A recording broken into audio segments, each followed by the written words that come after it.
You're watching Leafs Morning Take with host Nick Alberga and former NHLer Jay Rosehill. The show starts now. Leafs Nation, I'm here to tell you on this Monday, why not us? If Rory can win the Masters, the Toronto Maple Leafs can win the Stanley Cup. It's Nick Alberga, Jay Rosehill, the Monday edition of Leafs Morning Take presented by Bet365. What's going on, Rosey? You know, there are a lot of things that line up to say this year is different. And the golf yesterday was one of them, if you want to put it in that category. But lots of things Leafs specific is going the Leafs way right now. And I mean, 2 games left, need 1 point, clinch the Atlantic. I jumped the gun a little bit tweeting something out last night, but okay, I'll wait until it's official and put her out there. But yeah, some people were mad at me for telling me I need to knock on wood and whatnot, but they're in a very good spot. It's exciting. And like you said, there's a lot of things that point in the direction of different things happening this year. It was a very horny group chat on Sunday afternoon. Mind you, I probably was the only person in North America not watching the Masters, but you guys were fired up over that thing. Guess Rory got his green jacket finally. I am a golf nerd. I'm the first to admit it. Me and my brother went down to Augusta last year and we're checking that place out and we're complete nerds about it. I lived in Scotland, played all the open courses. That was the most incredible watching of sports in general, the ups and downs and absurdity that happened. I've never seen such incredible golf mixed in with such terrible golf, with such falters and follies and then incredible rebounds and the storyline to line up where Rory's in the final group with his nemesis, you could say, and Bryson DeChambeau. And it comes down to he has a chance to win it. He misses. They go to a playoff. It was the most outrageous round of golf I've ever watched, and the whole golf world was in for an absolute treat. And of course, it was one of the stories where, in many people's eyes, the good guy got it done finally, and it was a Cinderella story. Unbelievable, though. Naturally, I have to correlate it to the Maple Leafs. It tells me, why not us? Now we go, why not us, right? Well, it's adversity, going through a long drought without getting it done, people doubting you all the time, people writing you off all the time. That was Rory McIlroy. He hasn't won a major since 2014. The last time he kind of had a chance to win the Masters and really blew it, that was in 2011. I mean, a long time's passed since then. He's had many times to get the job done. It's just not quite there. Didn't quite have it. Thought he had it, didn't have it, blew it, wasn't even close. And all the different iterations of not getting the job done he's been through. And his thing was, I'm better now because of it. I've gone through adversity and it helped me get over the finish line, something the Toronto Maple Leafs could probably take to heart this year. Well, man, I was going to say, to contextualize things for you non-golf fans, this was like Leafs Game 7, Boston Bruins, just sharding themselves with 10 minutes left in the third period. Is that accurate? It would be like the whole game, like just like faltering to start and oh my God, but then coming back and just flipping the script, blowing everyone's mind with getting the lead back and then, missing an absolute empty netter, but then scoring this highlight reel. It's just over and over and over again, the most exciting, improbable game you could ever imagine. That's what that round was yesterday. But the big thing to me was overcoming adversity. And these Leafs have faced a lot of it, and the big boys have faced a lot of it. And, Vinny Lecavalier kind of touches on that, who we've got in store for you today. So looking forward to this Monday show. Yes, good tee up. And I was going to say, too, it's actually great because a lot of the Maple Leafs are golf fans, man. So they're watching this. They saw what happened. They saw what transpired. Grab that and use that in the next, hopefully, 2.5 month span here. Our Super Chat charity partner this season is Sick Kids. Want to make sure that your question or comment gets on the show. Hit us up with a Super Chat. Proceeds from our Super Chat will go to Sick Kids, ranked the #1 research-intensive children's hospital in Canada and 3rd in the world. Starting us off, batting leadoff, Eric Sutton. Thank you so much for the Super Chat. Now we go. Yeah, boy. Capital letters. Dude, I can't believe we're less than a week away from game 1 here, bud. I know my merch better be showing up at my door this morning because I want one of those Now We Go tarps, and it's pretty awesome that people are adopting it. That was in the end of one of my tweet last night that I had to delete because people were going bananas. But I will tweet it, maybe with a picture of the new merch. But Now We Go feels very fitting for this week as we are just wrapping up the last 2 games here. Need 1 point out of the 4, or Tampa not to get all of them. Very probable, obviously not statistically done yet. but now we go is just on the tip of my tongue all week. I can't wait. Man, I was told that math wouldn't be part of broadcasting, and there I were hate it. multiple people that reached out last night being like, "Hey, this tiebreaker shit." Like, it's natural in hockey fans, it's natural in Leafs fans because you think of the worst. Like, I got Habs fans friends messaging me like, "Columbus is going to take this." Well, why is Washington puking themselves? I'm like, "Don't worry, they're going to take care of it." The Leafs are going to win the division. I think it's highly unlikely Tampa wins this division, but essentially what we're telling you, magic number down to 1, which means one more point for the Maple Leafs at any capacity. They win the Atlantic Division. That's all you need to know, pretty much. Yeah, or Tampa. And Tampa's got to get all of like. There's a couple different scenarios where it does. It's It just one doesn't more happen, point. The but Leafs get yeah, one more get a point in the last 2 games. That's It's the end over. of the story. 100%. It's Yeah. as black and white as that. I hate the scenario land talk of, yeah, but if this and then that game, but there's one remaining. And if it is in overtime, but they have to win regular, my mind explodes. I hate it.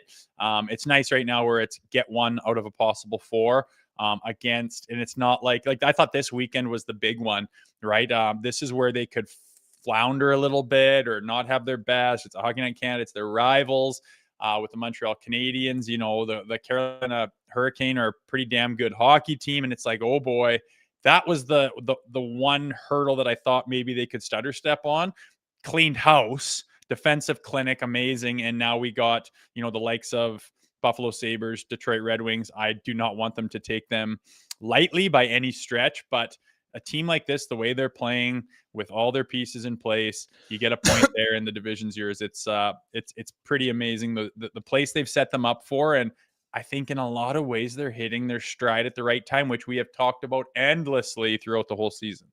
They got to be feeling good about life. I thought it was a masterful weekend, and credit to producer Vic for thinking of that title for today's podcast. But did you notice how many guys are starting to stir over the weekend suddenly out of nowhere with 1 week to go until the Stanley Cup playoffs? We got Gabe Landeskog, the captain of the Avalanche, stirring after 2 years, now magically playing games in the American Hockey League. He's been skating for 3 months. We got Tyler Seguin, who is on LTIR. Now I saw a tweet yesterday, Matthew Tkachuk sounds like he's going to be ready for game 1. It's magical how, the playoffs are here and these guys are back practicing, Rosey. Your favorite thing, LTIR. The timing is just so coincidental. It's incredible. We literally talked to the deputy commissioner of the NHL, Bill Daly, and he said, I was thinking maybe that's something he'll stutter step. He goes, no, we understand. It's not right. We're going to rectify it. Every GM in the league wants it rectified for good reason. I think it's messed up when this happens over and over again. And it is what it is. There's no sense beating the dead horse, but there are some guys coming back at very suspicious times to make their teams incredibly better after already making their teams better with those guys on LTIR. It's messed up. Again, don't want to beat the dead horse. It just doesn't seem right. You're right. And for example, it's funny that you can LTIR somebody like that, and then the Leafs have to play with 5 defensemen on Saturday. And a lot of that was because they didn't have a player with a big enough contract on LTIR, right? Like, makes sense of that, why you had to go an entire hockey game in which you probably dominated with 5 defensemen. And now we're talking about Mitch Marner for Norris again. So it's crazy how it works out. Yeah, it is weird. And I don't know, like with Pacioretty coming back, I'm not even throwing shade at the rest of the league and not the Leafs. Like, anyone can do it. Lots of people have done it. It just is not in the sense of the competitive spirit of the league in the cap world that we've been in for 25 years. And we're talking about serious players in the Matthew Tkachuks and the guys that you mentioned, which make a huge difference. So I hope this is a thing of the past after next season when they can rectify the CBA and kind of close that loophole in one way or another. And I'm so jacked for round 1. I know a lot of people are not fans of the current playoff setup, but we're getting the Mikko Rantanen revenge series, dude. Dallas against Colorado is going to be so good, where you can make a really, really strong case. Whoever wins that series could win the Stanley Cup. Like, I think this is a year where you can make a definitive case for 8-9 teams. It is wide open this year. Yeah, and I don't know where I stand on it. I kind of like the idea of like playing, the 82 game season is such a grind, and you have to go through so much. And I mean, it's truly, a reflection of the best teams in the league, whoever comes and rises to the top of those conferences or divisions. And they, in turn, for doing that and accomplishing that over that long grind of months and months, you should get the reward of, you get to face the team who is at the bottom of the playoff pool.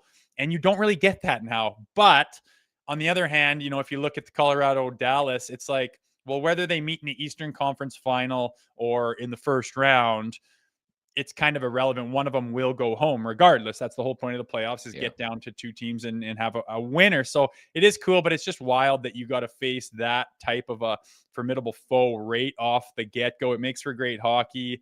It's just sad to see one of them go home because, like you said, they're absolutely one of those teams could win the Stanley Cup, but first round, one of them is going to be exiting. Full disclosure, I had Edmonton winning the Cup prior to the season. I can't get there. Losing at home, dude, they're cooked. They're done. Oh, they've been cooked forever, man. Why does everyone think Edmonton is so great? Like, you see what the Jets are doing, and nobody's on Washington, which maybe that'll end up being for a good reason. But they're such a dumpster fire. They have no goalies. They've made no attempt to get any goalies.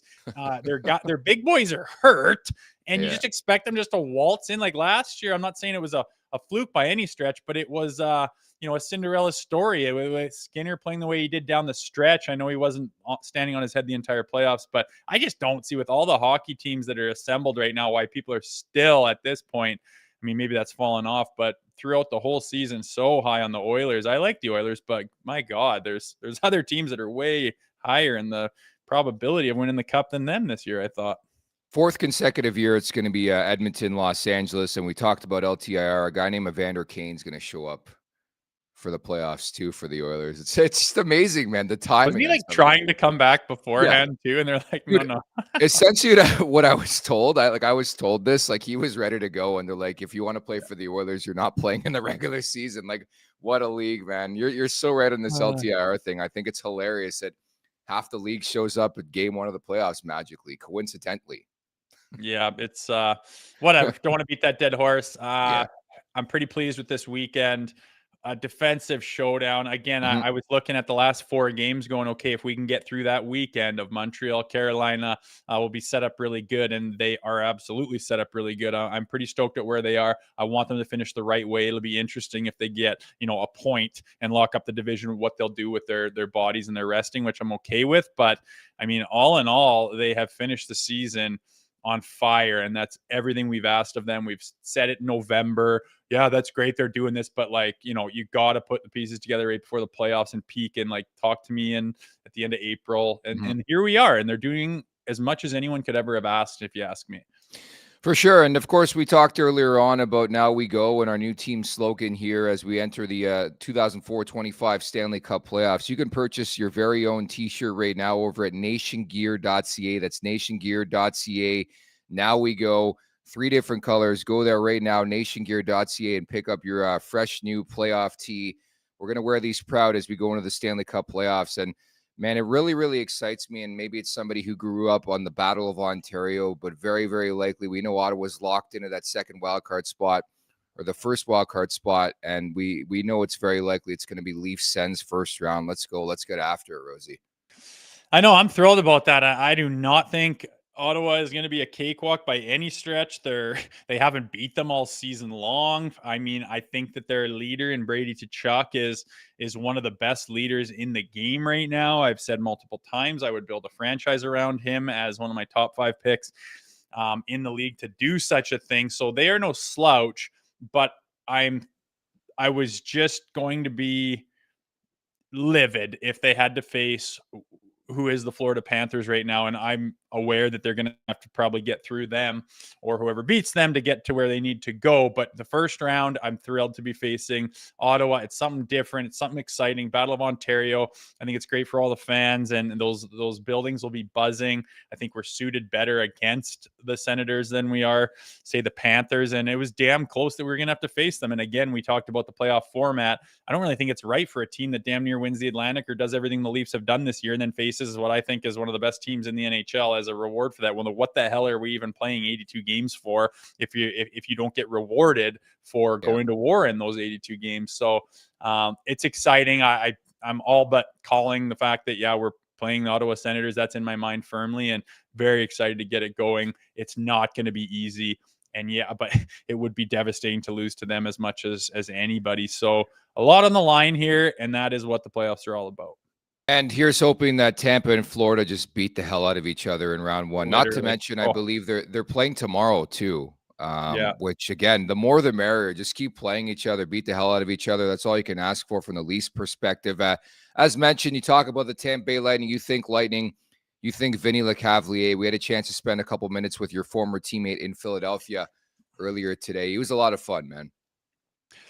He's honestly just an unbelievable guy, like with what he's done and what he's accomplished and everything that is and has been his life. There would be for some reason for him to be a little pompous or be a little arrogant or something, and that would pretty much almost be understandable. He's got none of that in him. He's the most down-to-earth, kind guy ever. It was a treat and a pleasure to play with him, even though I didn't play with him for years and years on end. But I think you'll probably get a sense of that during this interview, which he was kind enough to lend us his time.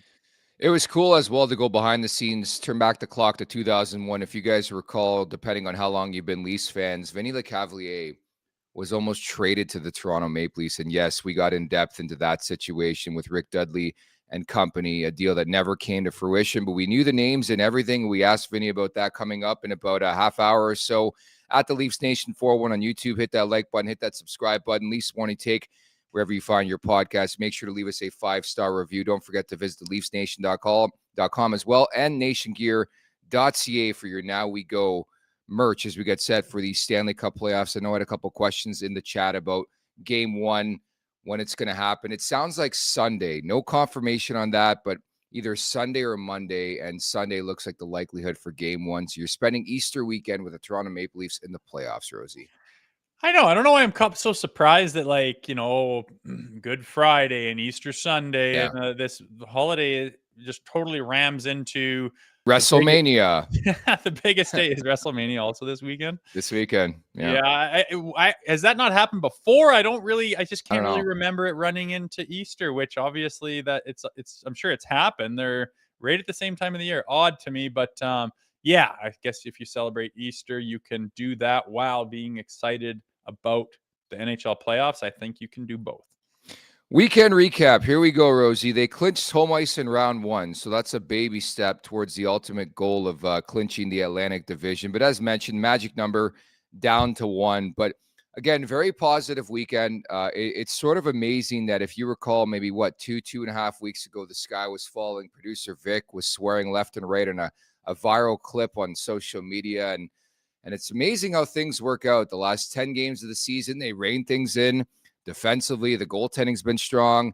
Up and down the ice, man, there's a lot of reason to feel optimistic about this team right now, right? Well, there sure should be. It's wild because, I've mentioned it before about being behind this team and savoring where they're at in their development and how they're peaking and just how good their team is right now, but how much negativity can also still be around the team. It's kind of wild. You take any other team and just look at their numbers in the last 20 games, 15 games, 10 games this weekend, like whatever you want to crunch, their numbers are incredible. They have so many pieces in place. There's so many reasons to be absolutely thrilled and excited about where they're headed. But we know what has happened before. We know, like, how many years ago was it a 116-point season or something? It's like, oh my God, you're the top couple teams in the NHL and they just lose out first round. So I get both sides of it. And we talk all the time, like, is this team different? People have been saying that forever. And I don't know why a team would say last year the team was different, or I guess maybe with Ryan O'Reilly and Luke Schenn a couple years ago, you could say the team's different. But I mean, the DNA and the foundation and the base of this team, I think it's as good as it's been in decades. And I choose to just focus on everything that I mentioned, like the wins they're rattling off, the numbers these guys are having, the well-roundedness. I mean, you could talk all throughout the lineup and find things that are gleamingly positive, and it's just an exciting time. it's up to those guys in the room to figure out how to bring that success into the playoffs. And that's honestly, that's their only hurdle they have in front of them.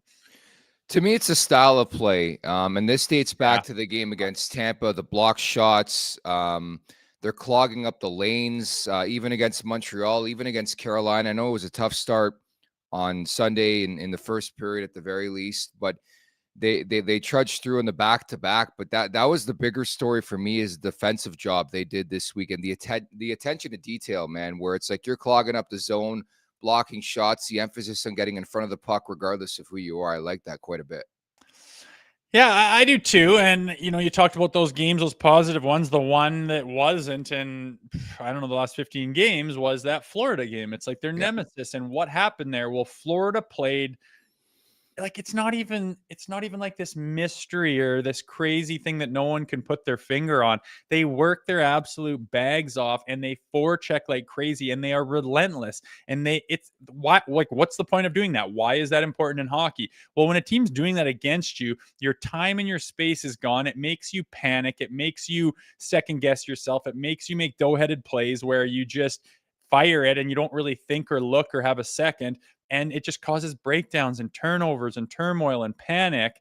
And the Leafs, I think, like Florida aside, the Leafs need to adopt a little bit of that. Like when the playoffs start, the hockey changes. Everyone knows that. Think about the last week of the regular season, or think about the first week of October, and then think about the first round of the playoffs. It's a very different hockey. That workhorse mentality, that forechecking, that relentlessness, that desire to take away time and space no matter what, even if your legs are burning, even if you have to back check after, even if you're at the end of your shift.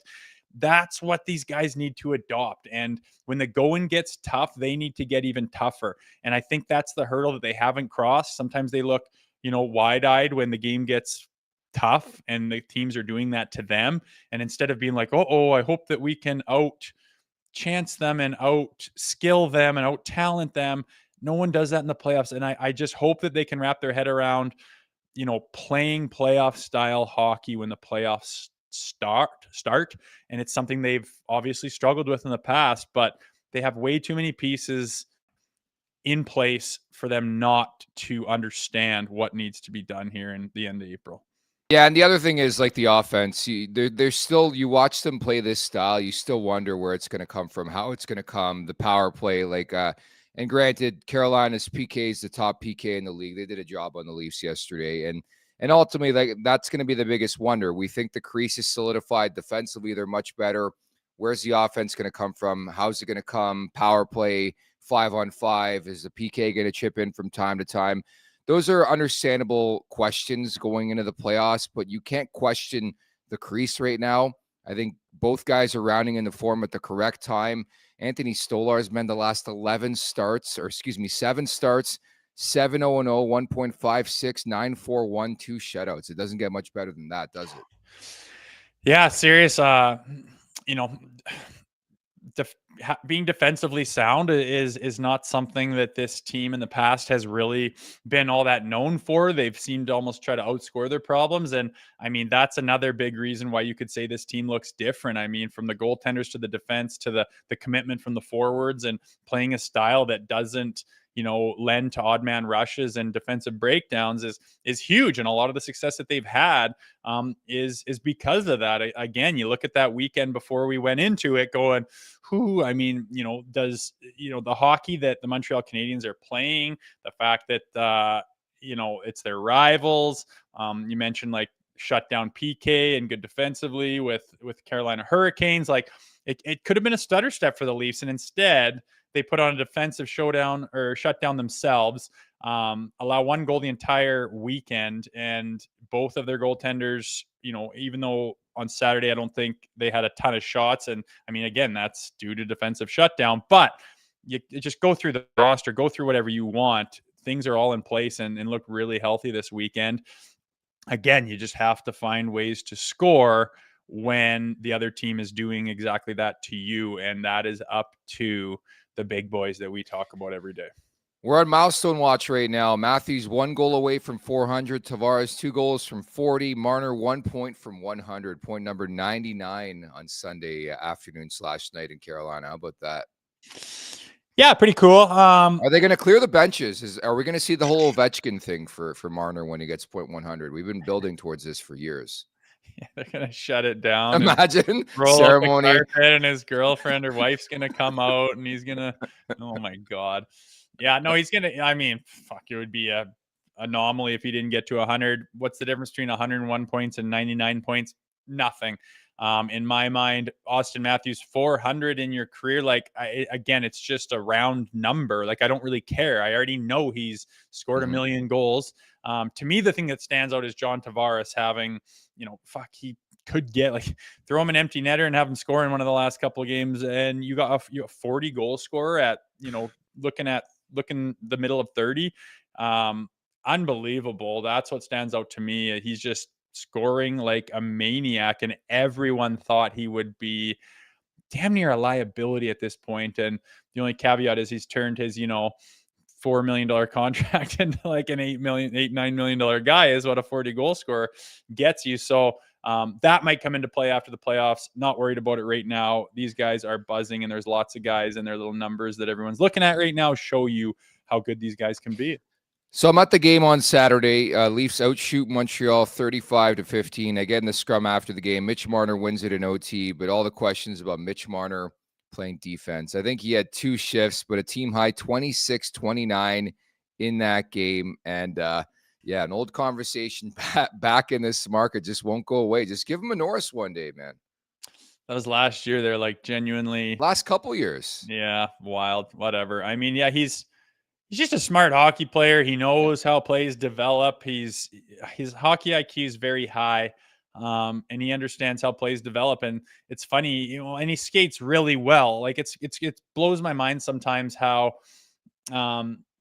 really high-end hockey players that do things that make your jaw drop, and they can't really skate backwards. It's like, holy, how has that happened? Like, you should be good at everything. And honestly, I've seen some really high-end NHL players who just kind of suck at skating backwards. Mitch Marner's skating is one of his strong suits, so he knows what to do and how to do it, and he can get slid back there for a little while if need be. He can play on the point on the PK if need be. It's not that big of a stretch by any means. It's surprising that it is for most guys, but yeah, probably a story that gets blown out of proportion if you ask me. But he's just got a high hockey IQ and understands. And if you need a guy back there to close some doors and fill some lanes and see how plays develop, he's a guy that can obviously do it. I just think it's ridiculous to begin with. The Maple Leafs had to play that game with 5 defensemen. Yeah, like, it's kind of weird. That was the root of the conversation for me. Not so much it was Marner that played a couple shifts with Brandon Carlo, but it was more that you had to play a professional hockey game in the NHL with 5 defensemen because you had no cap space. Now, granted, I think there's a lot of teams that be in the same boat, and maybe it was the perfect storm with Kampf and OEL and McCabe not being able to go. But come on, like, you're telling me you had to wait 1 game to get an emergency recall, and that was Dakota Mermis, who made his Leafs debut on Sunday as well. Yeah, I know it is what it is. Usually when, like we spoke about golf, sometimes there's a rule that just makes you scratch your head, but then you got to look at the other side of the coin and say, well, why is that rule in place? And here's one where they're like, okay, we get it. This does happen, but just to make sure no one's doing any monkey business and pulling a fast one and trying to skirt the system, you're going to have to prove that by playing, outmanned 1 game just to, like, I don't know, to prove that it's real or something. And then you can get your emergency recall. Seems kind of silly. When it happens, I guess there was reasons why that rule came into place to protect against other things. There's always 2 sides to a story. But yeah, in a league like this, where you're playing man down when you don't really have to, seems a little bit silly. But again, there's always 2 sides of a story, and it didn't end up being the end of the world. So I'm not too worried about it. Yeah, again, especially when teams are cheating the system, and Matthew Tkachuk's on LTIR, Tyler Seguin, Heiskanen. I mean, there's a list of players. Pacioretty, right? You could say Pacioretty. Yeah, same thing. Mm-hmm. Yeah, but that's what just gets me. Just make a rule where a team plays with enough players. I just think it's ridiculous. All I could think about was beer league hockey when you have like 3 defensemen, but this is the NHL, and that wasn't talked about enough. That again, you just spoke to it. You played a red hot Montreal team. They had won 6 of 7 going into that game, and you dominated them, man. Like, they had nothing offensively, and you had 5 defensemen in that game, including 2 of your top guys in OEL and Jake McCabe not playing, and you just stymied them. You shut them down. The buy-in's been tremendous lately. Yeah, that's the big caveat that got left out. Like, I remember when McCabe's out or Taneb's out, I think the team's totally different. I think there's a gaping hole back there that isn't as noticeable when they're there. They just do their job, and every once in a while you pat them on the back. But when they're gone, you really notice it. And I've noticed the team struggling when one of those guys is out.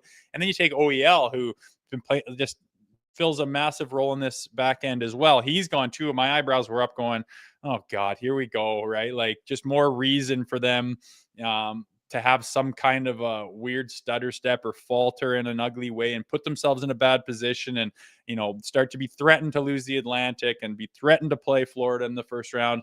And they just didn't do that. They shut it down. They got the job done. They played the style of hockey that they needed to play in order to get a win, and then followed it up with back-to-back nights against another good team who is defensively sound as well.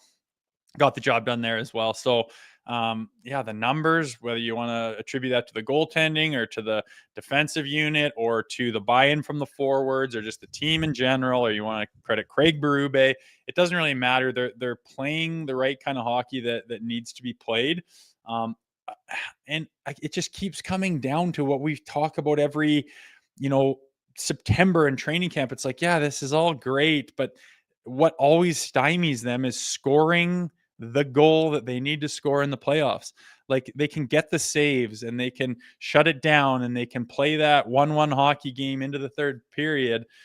Can you score that goal that breaks it loose? Can you score enough goals to win a hockey game in the playoffs is what it's all about. And you can get your chip-ins from the Max Domis and from whoever else. But, now Matthew Nyes is part of that story. He could alleviate some of that. The big boys that get paid to score the goals, they've got all the pieces around them to say, well, it's not all on your shoulders. You just need to do your job is all you need to do. You don't need to reinvent the wheel or do something heroic to get to the second round or the third round, to get to where you need to go and where this team's trying to go. You just have to do your job. And your job has always been to score the big goal.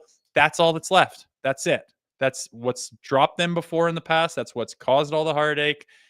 That's all you got to do is do your job. All the other pieces seem to be in place. At the Leafs Nation 401, hit that like button, hit that subscribe button. What did you think of that Domi Gouli tilt on Saturday? I love it, man. Like, it's bullshit that he gets an extra penalty. Like, it's all like it's a 10 game. Hey, so did you know this? So in the scrum after the game, Max was talking about why he got the extra 2, and apparently you have to make a hockey play before you line up for that scrap. So that's why I got the extra 2. And he's like, yeah, the refs told me after the fact. That's why I got the extra 2 there. Yeah, I knew that, and I know that you can't. Like, you get a 10 game suspension if you jump, the bench and you're too many men on the ice type of thing. Like, you just go out there to do it. But if it's a reasonable line change, they want you. It's a stupid rule, right? You can face off. There could be a whistle, and you can go to the face off dot and say, hey, we're going tonight. You're going to give me one. Let's go. Puck drops, tweet, your shit comes off, and you literally went out there just to fight. But if it's during the play and you go straight at a guy, I remember that, like, not wanting to get the instigator too by like going and pretending you're part of the play and then just turning and grabbing the guy just so you don't kind of go straight. And I understand it looks kind of weird when you're going against the grain. The puck's going north, you're going south to grab the guy, but who cares? You're taking yourself out of the play, you could argue. You're a detriment to your team by not being part of the play, but you want to go out there and send a message or grab a guy or now's the time to get a scrap in. Who cares if it's off the face off or if you do a line change and go right there to start your shift while you're have your lungs in your legs. It's so dumb to give a guy a penalty for that. I didn't agree with it at all, but I knew after the fact, I have said, oh, that bullshit rule is what he called. And it's weird because it's up to the ref's discretion. And I think you're a complete dickhead of a ref if you call that one. Yeah, he admitted after in the scrum he had no clue about that rule. But what I wondered about, so we see the 2 hits from Gouli on the same shift. Do you think it's like Max looking at Berube and be like, Coach, I want this, like, put me out there? Because, man, he made a beeline. Like, it was weird how the play worked out, but after the second hit 5-6 seconds passed and Max Domi comes on the ice and he skates right towards Gooley and he looks at him and it's like, they're going. He gave him the fight too. He's is a bigger dude he took on, but I just got that sense that he looked at Chief maybe and said, I want this one. You don't even have to look at Chief. It's buzz, and bang, bang, and you're watching this guy run around. And I understand how some people don't like that. Like, why can't you make a clean body check? And why does it? And I get that side of things too. I also know some guy's going to run around and start, you could call it taking liberties, or it's just a clean body check, but you're running around crushing your guys, risking, an injury or a head injury or whatever. You just don't want guys to run around against your team. You get a whole bunch of meatheads that are really good at body checking, running around crushing you. I mean, it's devastating to your team. Your D-men lose their confidence, your time and space. You start hearing footsteps. You want that to get settled down right away, whether it's clean or not. And bang, crash. Then he goes after him, boom, another big hit. And you're up and your winger comes off. You throw your leg over and you go straight over and say, hey, Bucker, we're going. And that's just what Domi did. It's not about, hey, Daddy, can I do it now? Can I go? Like, you just go. And Domi knows that. Some guys get that. They used to do it all the time. It was normal and everyone kind of understood it. Now it's few and far between. Domi's a guy that gets it, knows it, went up there and did it. And they had a spirited bout, ends up as a draw. Nobody's hurt. It's just great. I love it. I loved watching it. Again, nobody's hurt. Nobody really won. It doesn't matter. It's just going out there and saying, now time for me to tell you that I don't appreciate that. And Domi's a beauty for it. I really like this guy, and I see him being a big factor in this year's postseason. So you're telling me, like, just the winger comes and Domi knows to go? Like, was it just coincidental that it was Domi's lineup next? Or is it one of those things where the coach just knows everybody's in unison that it's going to be Domi that gets on the ice to do that? No, I think Domi was probably up. I have had it before where, the other line's up and you just grab the winger and say, I got so-and-so, I got so-and-so, I got so-and-so. And then you just go out there straight to do it. And it's like, oh, and it's kind of dangerous if you're like a fourth line guy, like calling yourself to go out there when you're not up and then you could get caught out there or something could happen. So I didn't do that a whole lot, but usually you're just, the next guy up was probably Domi's line. And he saw that guy run around and his winger comes off and he goes straight to him and says, now's my chance. It just falls into place. Fair enough. In support of Sick Kids, Danny Alexander, thank you so much for the super chat. Good morning, Nick/Rosey. 2 questions. Do you feel Nyes' comments had an impact on the team's intentions around physicality? Do you guys feel the core are ready to play strong playoff brand hockey? Rosey, I'll give all that to you, buddy. I think everyone's getting rubbed off on by Matthew Nyes. When you got a guy that plays like him, it's a little bit contagious and you can kind of follow in the wake of a guy's play like that. So, and I don't even know specifically what he said, but I'm sure anything around that topic is positive for this team. He's getting a 2-for-1 on the super chats. Yeah, I like it. But 2 for 1. I don't know. I don't know, man. I have watched the playoffs with this team with such high hopes before, and we know how that's gone. I don't know if this is going to be different. I think the team looks different, but it's not very far away ago that we saw the Florida game where it was such a tailor-made feeling that we've seen in the playoffs. And that's just like, what are we doing? Like, they are running our show. We are reverting back to bad habits. We are tippy-toeing around. We are doing the opposite of saying, oh, you want to play that? Throttle down. Now we'll show you what we're made of. It was the opposite of that. And we just saw that last week. So I have no idea what the guys are going to do. I know what I hope. I know what I believe they're capable of. I have no way of affecting it. So all I can do is sit here and watch. I honestly don't know, but I certainly know what I hope. The commentary from Nyes came after the Florida game where he said it's always going to be physical. We always expect it to be a battle when we come in here. I think our physicality and play were soft in some areas. So essentially he called them soft. Yeah, I did read that. And I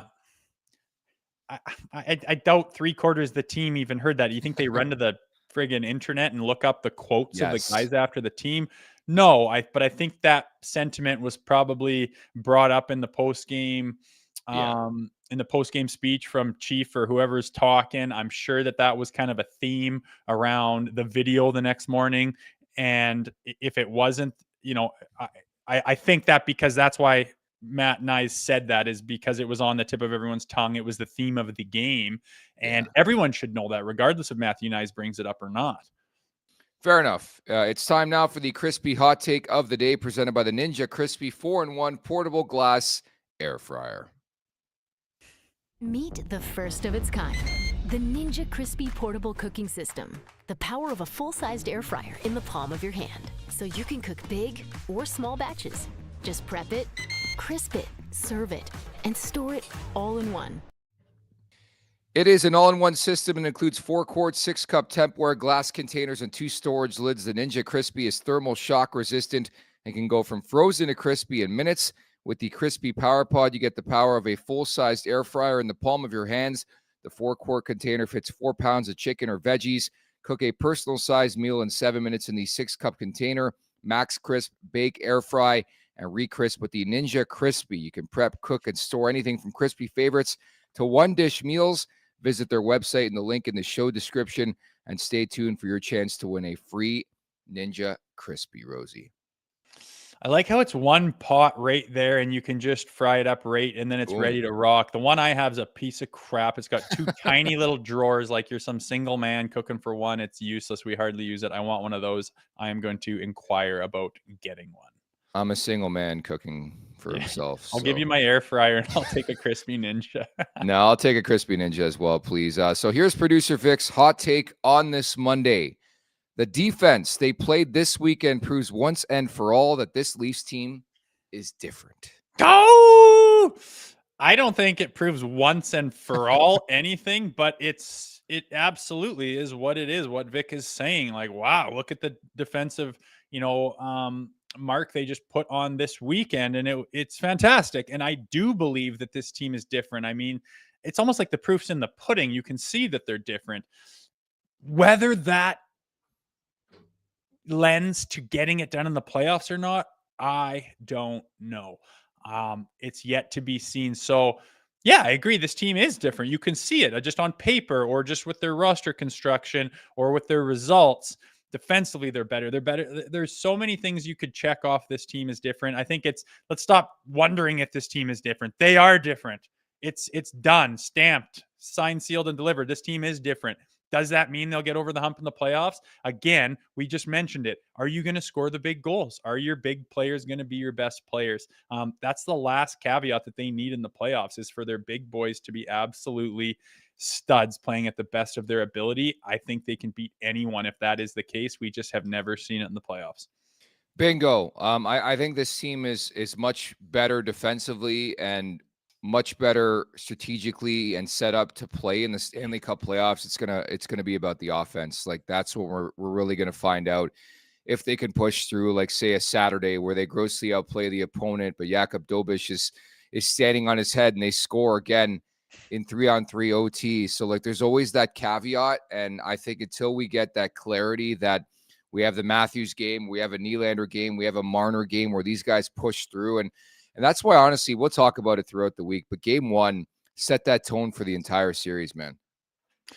Big time. Like, I'm tired of being on the heels and having to adjust. Why not just put the hammer down? Like Matthew, like, I want their identity to be a little bit more physical, a little bit more of a hardworking team. And when Craig Berube came in here, I thought that would be what took place. I think the systems are different. They are going north more. It's less dipsy doodle bullshit and circus stuff, and they make more high percentage plays, and I think they've had success because of it. I would like to see them have a little bit more dog in them, like just relentless, snarling, snot flying out of your nose. I know that's not Mitch Marner's like style, but just a little bit more of a team identity of just work, relentless, chase, hit, finish, forecheck, that kind of thing. That can really stifle your opponent from getting their feet under them and taking control and momentum of a game, which is so huge in the playoffs. So I'd like to see them dictate a little bit more. Definitely. And it is a boxing match, and we'll see the blows back and forth in this potential Battle of Ontario. We're still calling it, again, one more point needed by the Toronto Maple Leafs to clinch the Atlantic Division title, and a showdown with the Ottawa Senators in round 1 of the Stanley Cup playoffs. The following interview is brought to you by our friends over at Greta Bar. Whether it's before, during, or after the game, it's the place to be on King Street West. Awesome street food and wicked arcade games, 590 King Street West. Greta Bar, let the games begin. Rosey, why don't you throw things to this interview here? Yeah, we're lucky enough to get, you look at his hockey DB and what he's done, and whether it's Stanley Cup or Rocket Richard or how much money he made in his career, he is one of the great ones, a real legend, to be honest. And playing with him was a real treat. And like we said to start the show, the biggest thing about him, he's just an unbelievably good, down-to-earth guy. So Vinny Lecavalier, everyone, it was a treat. And welcome to the podcast, someone who needs no introduction, the legend himself, Vinny Lecavalier. Vinny, how you doing, man? Good. How are you guys doing? We're good. Thanks for joining us. Hey, I haven't seen you in a little while. Tell us what you've been up to. What's keeping you busy these days? The kids. I got 3 kids. One in hockey, one in golf, and the other one in volleyball. So we're splitting up time doing tournaments every weekend, and I'm coaching my son, which is great. And then also working with the Montreal Canadiens, doing that as well. I mean, it's not a daily thing, but it definitely keeps me occupied, especially coming into the draft here in a couple months. So I'm probably gonna go to the U18 here in a couple weeks in Dallas. Just doing that. Vinny, I really appreciate you doing this today. One of my favorite things about doing this podcast with Rosey is getting some of his former teammates on the last couple of years. What was it like to play with Jay Rosehill? He was the best. When you texted me, I'm like, I'm doing this podcast. I mean, one of my favorite teammates, honestly. Like, we didn't play together for a lot of years, and I played with Marty and Brad Richards for so many years. But with Rosey, we had such a good time, and he's just this great guy, old school, played hard, a good teammate. I'm going to say all the compliments now, but it truly is an amazing teammate. So when I got the text from you guys, I'm like, all right, I'm doing this podcast for sure, because I want to support him. Well, that's enough of that, but I appreciate it. Well, when we were playing together in Philly there, and Craig Berube took over the helm of the Philadelphia Flyers there. He's obviously in Toronto now. What was your thoughts on playing for Craig Berube, and what kind of job he's done in Toronto with these guys? Well, I mean, he didn't play me much, so it's me neither. Yeah. But I think he's probably grown as a coach. Winning in St. Louis, and it's hard for me to say anything, because I literally didn't play. I got scratched 40 games in a row. I went to Philly, and I was supposed to play for Lavi, and he got fired after 3 games. So I was like, okay, that's great. But I think you got to respect Chief. I mean, he's from what he's done now, and he's like I said, he's won. So when I think he was a good guy. He's always up front with me. For me, it was just a situation I was in that kind of made it that maybe our relationship wasn't as good as it should have been, if you know what I mean. Yeah. It's kind of hard to, when you're not playing. I mean, it's hard to really connect with a coach, right? So. Well, that's a fair breakdown, because I think that's the one thing I try to do, even as a media member, is humanizing the situation throughout your career. Like various coaches, can you speak to how difficult it is sometimes, or maybe how much easier it is sometimes to transition from coach to coach? Yeah, I mean, I've had so many different coaches, and from Barry Melrose for 13 games to all different personalities, to John Tortorella for 8 years. I mean, there were some years I'm like, it was a struggle to get in the locker room, because we're like, what's he going to do today, right? And if you ask me about Torts right now, I'd be like, wow, he was one of my best, one of my favorite. Well, I shouldn't say favorite. He was one of my best coaches. If you look back on it, right? Same thing with Sutter. I finished off in LA with Sutter, like hard on guys. And I think I really like looking back. I think the coaches that were, I don't want to say soft, but they kind of give you too much of a leash. I think it's human nature to take advantage of it. So I like the coaches. If I look back, I like the coaches that kind of kept the players accountable, and that were tough on guys. I think in the long run, it makes you better. But there's a fine line, right? Like, you don't want to lose your confidence. You don't want to like there's a couple years I'm like, I didn't want the puck. I'm like, can I just dump it in, please? Because I didn't know what he was going to say after. But then there's other years where, you know, he let me play. He would communicate better with me, and he saw me like grow as a player. So he would give me a little bit more of a leash while still having a hold on the players. But, you know, just different personalities. But I feel you need to connect with a coach. I think that the coaches should individually talk to players, and they need to know exactly what you want from the coach. I think there's some coaches that lack they don't do that. They don't talk to players. And I think that's a big mistake, because guys are like, I don't know what he's expecting from me. Mm-hmm. And it seems like that line is always sliding, like you talked. I mean, you played in the heyday where some real tough hockey, and there's the Sutters and the Keenans and the Tortorellas. And nowadays it seems like the players have changed so much. They're so soft. I mean, just this weekend, I'm watching guys lay on the ice like it's U9, and the goals are getting scored around them, and they get up later. And it seems like that line has really shifted. Where do you think that would be this day and age with some softer players? Do you think coaches need to crack the whip a little bit more, or is it more of a coddling situation? I think so.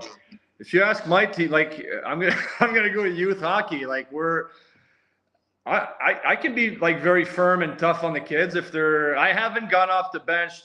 Not all of our coaches, we have not gone on the ice in 7 years to help. This might sound really bad, and I hope people don't use that against me. But like, get up. You're hurting. You get hurt. Get up and get off the ice. That's the hockey culture. I grew up that way, and I want my son, my team, to be the same way. So yeah, in the NHL, yeah, I believe in you got to be firm. You got to be tough on guys. But I do understand now you got to communicate more with them, because they're probably brought up more of you know, one-on-one, maybe making them feel good a little bit. But you need to be a little bit tough on them as well. You need to keep them accountable, and they need to be, I don't want to say afraid, but they need to know that there's something will happen if they keep doing the same mistakes over and over again, right? They're you know, either they're going to be benched or they're going to be told, or it can't just be roses all the time. It's a healthy blend, right? I want to take you back to December 2001. You talked about your trials and tribulations with John Tortorella. It was a bit sour back then. You almost became a Leaf for a package that included Antropov, Hoagland, Cabriolet. How close is that deal actually to come into fruition? That deal was done. Like I got a call from Kent. I remember I was like in my pregame nap, and he calls me. He's like, "All right, it's done. You're going to Toronto." So I was like, "Oh wow, okay." But it was kind of in the works the last couple of weeks, and I was like, "All right, it's gonna be a new challenge." They're telling me I'm gonna play with Matt Sundin, and I was like, "All right, it's gonna be new challenge." And next thing you know, about half an hour later, he calls me back. He's like, "No go." I guess the president heard about it, fired Rick Dudley, the GM. And he's like, you're not making a trade like that unless you talk to me. Me as in the president. So just as quick as I thought I was traded, half an hour later I wasn't. So yeah, I mean, you know, obviously a couple years later we won a cup in Tampa, and it was awesome. And but at that time in 01, I was kind of happy. The Lightning wasn't there yet. It wasn't like the hockey market, obviously, that it is today. And I grew up watching Montreal, Toronto. I was like, wow, that's gonna be unreal. So, but yeah, didn't happen. And looking back at that trade almost happening, like those were two drastically different markets. I don't know if you could get two teams on opposite ends of the spectrum. And we talk about it all the time doing this show, you know, the pressure that the Maple Leafs face and the scrutiny and the media. How much different was it? I know you spent a lot of time in Tampa, but you spent time with other organizations. How much different is it playing in a market like that? In Tampa or in Toronto or both? Well, say Montreal and Toronto compared to at the time Florida and Tampa. Oh my gosh. I mean, in Tampa in 2001, there's literally there's two reporters, because there was two newspaper, and that's it. First game of the year, they were all pop up in there with their cameras, with all the first game of the year, that's it. And then you wouldn't see them the rest of the year. It'd be two newspaper guys, and they're your buddies. They're good guys. They want to make you look good. I still see him sometimes at games, and has nothing to do with the Montreal, Toronto, where they're, they look at every play you're making on the ice, or if you're -2 on that night, they're going to cut, like, not even close to that. So it's just a different market, but now it's obviously bigger in Tampa, but they're still not the little details that maybe the reporters are going to see on the ice in Toronto or Montreal. And it's so amazing, the little nuances. Like we just talked about how you almost were dealt, I think, on a couple of different occasions from Tampa. Yeah. You stay there, you win a Stanley Cup. Obviously, I want to ask your relatability a bit to this Maple Leafs team. They've been pushing and pushing, one series, one in the last decade. But what kind of advice would you give to some of the bigger boys? Because that's been the big conversation in this market. Can they push through? And ultimately, you did push through in your career. Listen, it's hard to win. It really is. And what I've learned from when we won was, I know everybody is on Matthews and the top guys, and your top guys have to be your best players in the playoffs.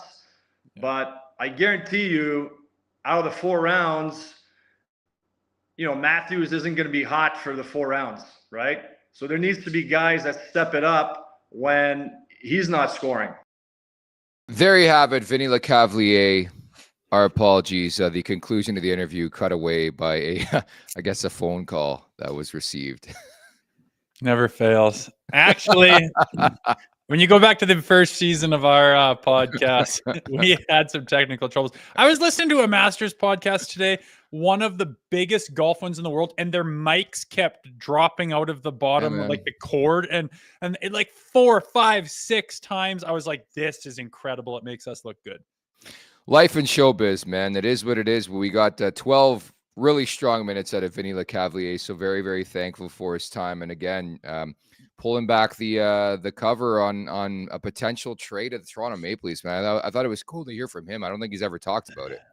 I know. You can see what I mean with him just being, you kind of expect one thing out of a guy like him, and you just get, I don't know what if you expect bad, but he's just so down to earth. It kind of always shocks me just how nice and not big time the guy is for how bloody big time he is. Pretty awesome. So it was nice for him to join us this morning.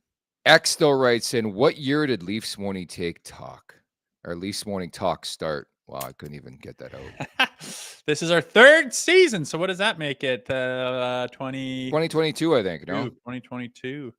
Yes, I remember. Actually, because this sweatshirt I'm wearing, it says class of 22 behind it. Yeah, it's one of my favorite hoodies besides the merch that we're dropping right now for playoffs. Is just now we go nationgear.ca. Love it. Breaking news coming. What's that? Just Tuesday and Thursday left, and it's go baby real bullets. I am now we go is right. We're fired up. Breaking news coming in for Bet365, where every nail-biting overtime win is a barn burner. Every face-off, hat-trick, power play, shot on goal, penalty shot, and every suspenseful minute in between is amazing. Whatever the moment, it's never ordinary at Bet365, an official partner of the NHL. Download the Bet365 app. Use the code NATION. That's NATION, N-A-T-I-O-N, to get in on the game. Must be 19 or older, Ontario only. Please play responsibly. If you or someone you know has a gambling problem, visit ConnexOntario.ca. I'll be honest, don't really dial into hockey this time of year for betting reasons, but Ivan Demidov, I guess, is going to make his debut here for the Montreal Canadiens. They met him at Pearson Airport, a throng of fans, so jacked for a 19-year-old to arrive in this beautiful country, and I guess he's making his debut against Chicago, so let's ride Demidov an anytime goal tonight. Yeah, whatever. I saw some donkey on Instagram, and he was like on a fresh sheet before practice. He's just kind of like, and they're like, "You see that? How did he possibly slip to 5th?" And then they watch him just wire one and miss the net and wrap the glass. I'm like, sick video, dude. Like, oh, there's a bunch of Habs content on the online that I was laughing at yesterday. But my bet, I'm going to the Rangers and the Florida Panthers. Rangers dumpster fire, my lord. And the Panthers, as I have mentioned, I think is one of the premier teams in the world. Not a lot of value at the money line. So you go to the puck line and it's like plus 150 for them to win by more than 1 goal. So I jumped on that. What the hell is happening with the Rangers? I don't know if you caught it on Sunday, but Calvin DeHaan, who was picked up around the trade deadline, he's been a health bomb for like 20 straight games. Your old coach, Peter Laviolette. You had Lavi, right? I had Lavi. I love Lavi. I was laughing. I didn't totally remember, but in Philly there with Berube, I was signed by Laviolette, and my exit interview when I signed a 2-year deal with Philly was Lavi was like, dude, you are going to play in every game. Our stars like it when you're in there. I like it when you're in there. I can't promise you I'm going to play you 15 minutes a game, but you're going to play. It's not going to be the bullshit that you dealt with in Toronto, getting scratched so much. Unbelievable. I come in, they fire Lavi. I think the second game of the season, it was the second fastest firing of a coach in NHL history. In comes Berube. I think it'll be fine. He only plays me 34 games. Vinny, the exact same thing. He gets scratched 40 games and got signed by Lavi. And I forgot how similar those were. Obviously, two different style of players. But yeah, I don't know what Lavi's doing there in New York. I'm a big fan of him. I like him, but it is not going in the right direction in Manhattan. My crystal ball, it's not going to be a good Friday. Maybe it's bad to say that, sacrilegious to say that. It's not. This Friday is not going to be a good one for Peter Laviolette when the season concludes. Yeah, there'll be a good coach on the market. I don't know who he will. Well, it means Peter Laviolette's likely to be on Leafs Morning Take at some point in time in the next month. So I would love it. I'm going to say, Lavi, I missed you so much when you got fired. Yeah, I don't know his voice. Him or what's his name running the show? And it's Drury, dude. Like this is my biggest pet peeve, and I know Peter Laviolette has an expiry date similar to John Tortorella, those old school coaches, and he's ran his course. So he usually has about 2.5 good seasons, and I think it's time for a coaching change. But it seems like ever since Chris Drury came in there to Broadway, like it just headache after headache, soap opera, Trouba, the Kreider trade rumors, Miller bringing him in, the Shesterkin fallout from the contract. It's just something new every day with that team. Yeah, it's kind of funny. A couple of teams, Vancouver, in one season, just such a fall from grace. It's wild how you can drive a team down into the dumps with some bad decisions. And I think the Rangers are a victim of that, but all the better for the Leafs when you got people in the East falling off. I don't think they're in a good spot. Hence my 365 bet of the day. I like it. And it's incredible to think you can't take years for granted. The New York Rangers were 2 wins away from going to the Stanley Cup final last year, right there with the New York Rangers in the Eastern Conference final. Now they missed the Stanley Cup playoffs. I think there's going to be massive changes with that squad. So we'll leave it at that for today. Coming up tomorrow, the Leafs and the Sabres, a preview. That barn's going to be rocking. Home away from home in Buffalo for that one. I can't wait for the Battle of Ontario as well, because we know Leafs Nation is going to travel well. What are they going to do in Ottawa to try to prevent Leafs fans from going in that building for game 3 and 4, and maybe there's a game 6 in that series and just stealing the spotlight? That's going to be great too. That was 2 years ago. They're saying you need to have like a low. What did they say? You can't have a Canadian phone number or something to buy a ticket. Trying so hard not to get their barn blown up. The Florida one, right? Yeah, 2 years ago. But I am excited for the Tuesday game. Like you said, the barn's going to be rocking. It's probably the last chance for real hockey fans who don't work on Bay Street to watch the Maple Leafs before the season ends.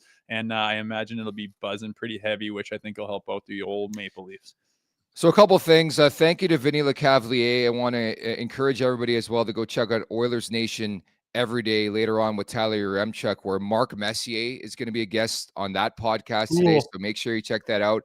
And a bunch of questions in the chat asking what the hell you are drinking. There's a blue substance, I guess you're drinking. It's got to be pre-workout, no? Yeah, we taped. I called it. We taped the old Vinny segment, so I had 10 minutes to run upstairs and get my gym stuff on, take a little pre-workout. So I'm buzzing later. So yeah, back in the saddle Monday. Yeah, Rosey's not drinking Windex, folks. Don't worry. You know what people don't know, and we probably should bust it out, is you're in shape and you hit the gym quite frequently, but that wasn't always the case with you. And there's some pictures of the past that would blow some people's minds.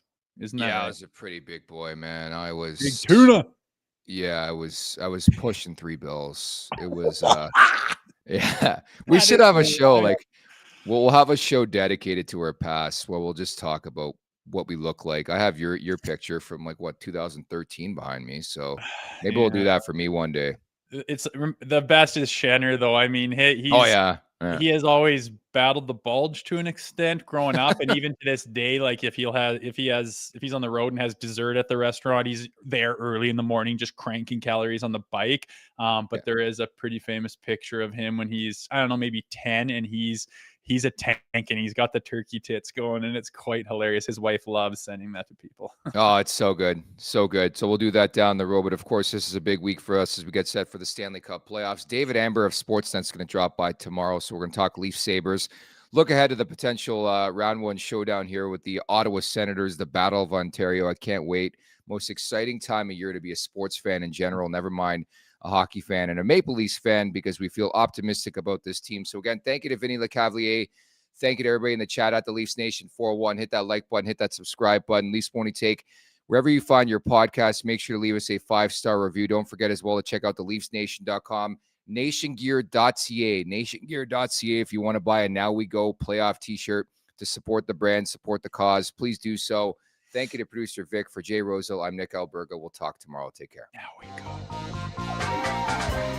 Make sure to check out more of our content right here on the Leafs Nation YouTube page. We got long-form interviews. We got clips. We got epic rants by Jay Rosehill. We simply have it all. And don't forget, you can find out much more at theleafsnation.com. Thanks so much for watching.